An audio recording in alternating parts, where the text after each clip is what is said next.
What a wonderful time in the world of flowers. We can break all the rules, combining tropicals with temperate, exotic with rustic, and making beautiful. Let me show you how it's done. The vessel, a wooden box, plastic liner, midnight floral foam.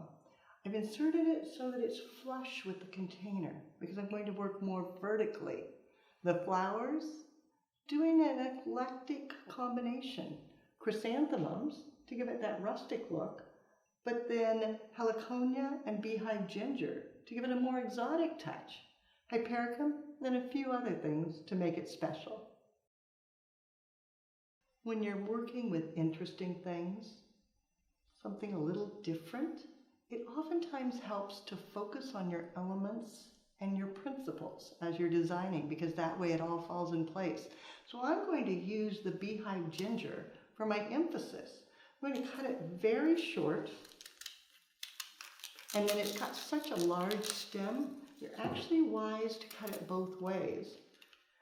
Then I don't want it right centered, because that would just get kind of boring. So moving it a little off center, and placing it all the way down in, then coming back with a second, also cutting it twice, and then tucking it in. So now I have an emphasis area right here. Then I think about line. The heliconia would definitely give me a dramatic line. So if I were to add that in, thinking about the length, giving it a cut, tucking it in, maybe at a bit at an angle. Then I can come back with a second and reinforce that line. With the main elements, emphasis and line started, then I want to go back and start filling in some beautiful yellow roses. That could add a bit of an accent on this side, drawing your eye down, using them based, tucked very, very low. But as I work, I need to pull it through to the back side as well. You don't want to have it be just in the front. So drawing the eye to the back of the design, all the way to the opposite side of the container, keeping them low. Then coming back with the chrysanthemums. Their beautiful coloration, tucking them down low. Again, basing, pulling the eye front to back through the arrangement, creating horizontal movement. Scabiosa, also fabulous. Hypericum, fabulous. So tucking those in. I think I'll do the hypericum first. Cutting it down.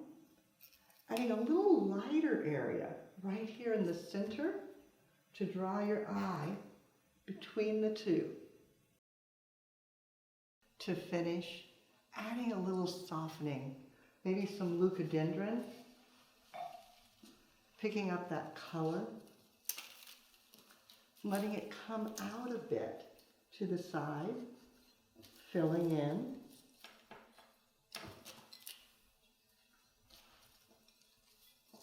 And then on the opposite side, bringing in some bunny tail for softness, letting it come up a little taller.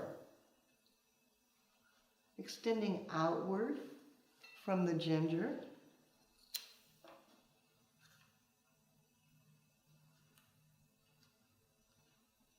And then for a little more texture, scabiosa. A little bit shorter, but still taller to fill in the central area. Aiming it to the emphasis so that the binding point works. And then to help break the line of the container, a few calyx leaves tucked low just to fill in and tie it all together. The recipe, I started with the 2 heliconia and 2 ginger.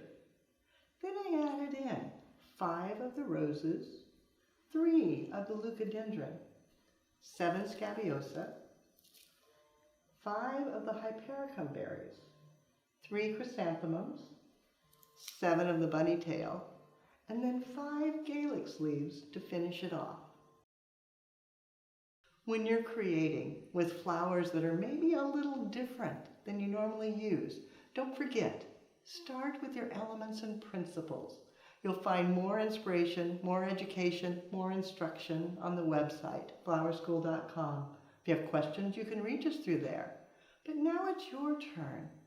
Find interesting things, create an arrangement, take a picture and post it on social media. Hashtag Floral Design Institute. That way I can see and we can all see what you do as you do something you love.